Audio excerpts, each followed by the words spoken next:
जय माँ भवानी दोस्तों। मैं कल्याण भगत स्वागत करता हूँ आपका अम्बे कल्याण चैनल पर। दोस्तों, आज हम सबका जीवन तनावग्रस्त होता जा रहा है, जिसकी वजह से कुदरत की जो खूबसूरती है, कुदरत का जो करिश्मा है, जो प्रभु शिव की शक्ति से संचालित है, उसके प्रति हम सभी उदासीन हो चुके हैं।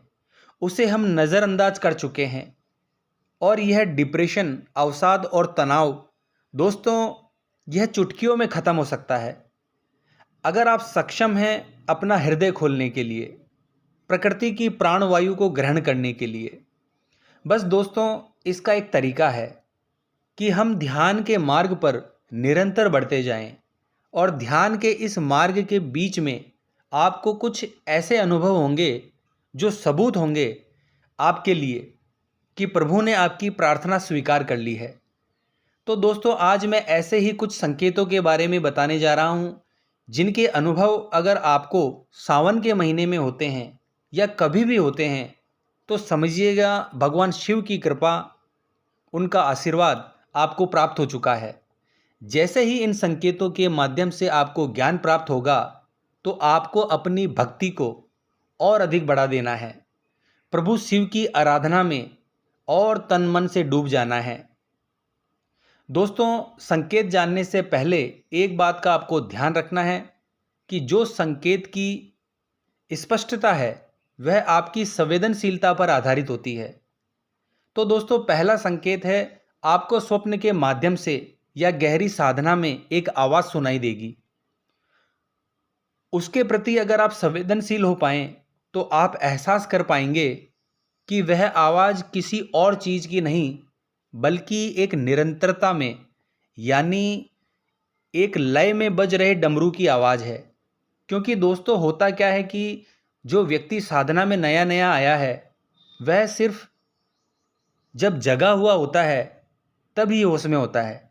लेकिन जो बहुत समय से साधना कर रहे हैं, उनका स्वप्न भी और उनकी नींद भी प्रभु के ध्यान में होती है, जिसके कारण उनकी संवेदना बढ़ जाती है और वह उन संकेतों को साफ साफ महसूस कर पाते हैं, यानी समझ पाते हैं।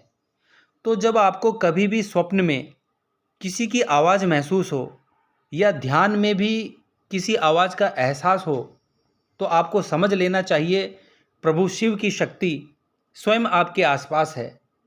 और दोस्तों, जो बहुत समय से पूजा पाठ में हैं, बहुत समय से साधना में हैं, उन्हें स्वप्न में या ध्यान में न सिर्फ आवाज़ सुनाई देती है, बल्कि एक डमरू भी उन्हें स्वप्न के माध्यम से दिखाई देता है, जो स्पष्ट करता है भगवान शिव की शक्ति को।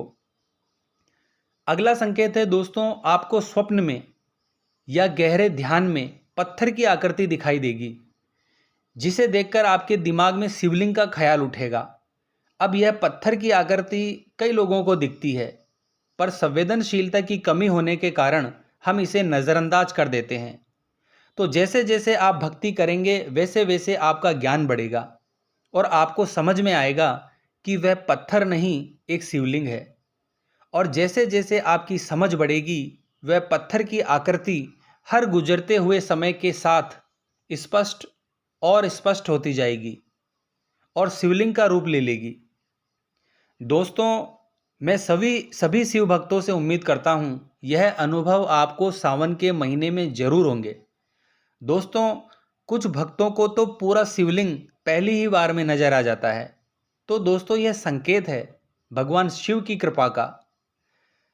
अगला संकेत होता है दोस्तों, जब आप साधना के दौरान खुद को पूर्ण रूप से मिटाने के लिए तैयार हो जाते हैं, यानी आप खुद को बिल्कुल शून्य बना लें, खुद का अस्तित्व ही खत्म कर दें और आप प्रभु शिव की साधना में कुछ इस तरह से डूब जाएं, जैसे एक नदी सागर में मिलने के बाद मिट जाती है।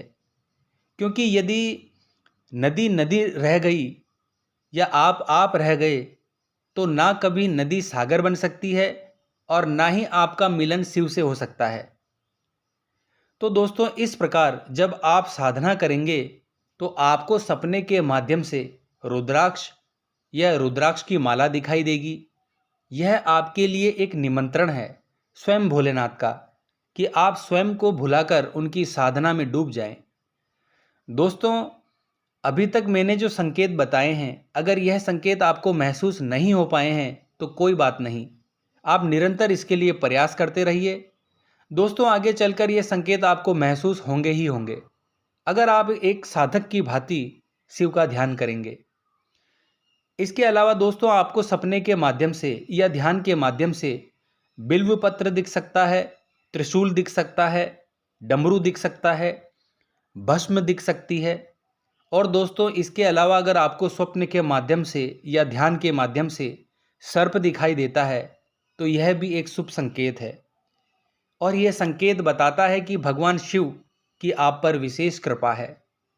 दोस्तों, यह माना जाता है कि पिछले जन्म की भक्ति जो अधूरी रह गई थी वह इस जन्म में आपको पूरी करनी चाहिए। यह सभी संकेत आपके आने वाले जीवन में उन्नति, आपके कार्यों में प्रगति के प्रतीक हैं, और जो भी आपकी मनोकामनाएं हैं वह भोलेनाथ की कृपा से जरूर पूरी होने वाली है। तो दोस्तों, आशा करता हूँ आज की यह जानकारी आपके लिए उपयोगी साबित होगी। तो मिलते हैं नेक्स्ट वीडियो के माध्यम से। जय मां अम्बे, जय श्री कल्याण।